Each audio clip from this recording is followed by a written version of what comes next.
Kidlat News Updates.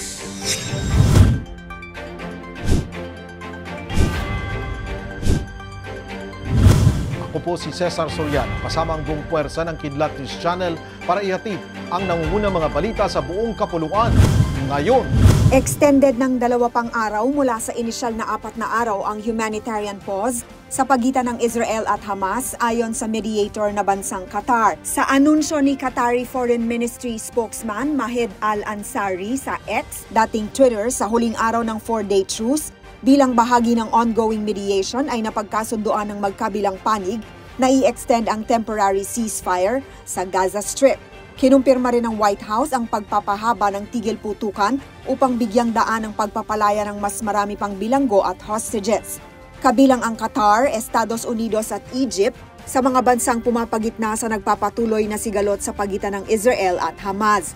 Sa unang 4 na araw na truce, napagkasunduan na magpapalaya ang Hamas ng kabuuang 50 bihag na sibilyan, habang 150 Palestinian prisoners naman ang palalayain ng Israel at papayagan ng pagdaan ng humanitarian aid sa Gaza. Nakapagtala ang Department of Health o DOH sa Pilipinas ng 200,000 kaso ng influenza-like illnesses o ILI, kabilang narito ang coronavirus disease o COVID-19 sa gitna ng nakababahalang pag-usbong ng respiratory illnesses sa Northern China. Ayon kay Health Undersecretary Eric Tayag, mas mataas ngayon ang naitatalang bilang kumpara sa usual 90,000 cases na naitatala sa ganitong malamig ang panahon. Bungsod nito, binabantayan ngayon ng kagawaran ng pagdami ng bilang ng tinatamaan ng respiratory illnesses sa bansang China, kung saan naiulat ang unang kaso ng COVID-19. Sa ulat ng isang news agency sa China, karamihan sa pinupunteriya ng nasabing sakit ay ang mga bata pati na ang mga sanggol na nag-uumpisa sa ubo at sipon.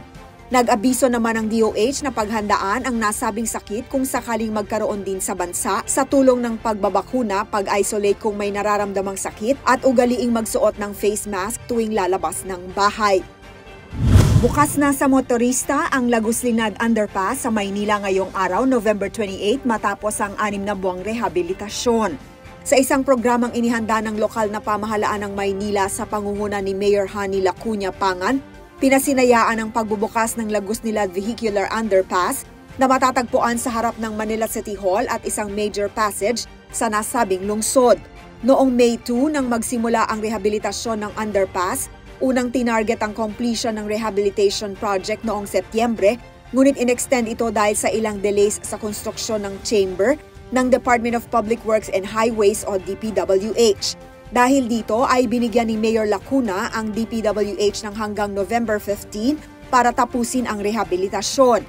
Ginastosan ng 75 million pesos ang proyekto, 50 million pesos mula sa city government habang 25 million pesos sa DPWH. Bago ang rehabilitasyon ay inirereklamo ng mga motorista ang malalalim na lubak at sirang kalsada na nagdudulot ng aksidente at pagbagal ng daloy ng mga sasakyan sa lugar. Para sa Kidlat News Updates, ako si Rosalyn Sigsyongko, nag-uulat. At inyo pong natungayan ang mga headlines sa nakalipas na mga oras. Manatiling nakatutok para sa mga susunod na updates at breaking news. Ako po si Cesar Soriano, kasama nyo sa bawat pagputok ng balita.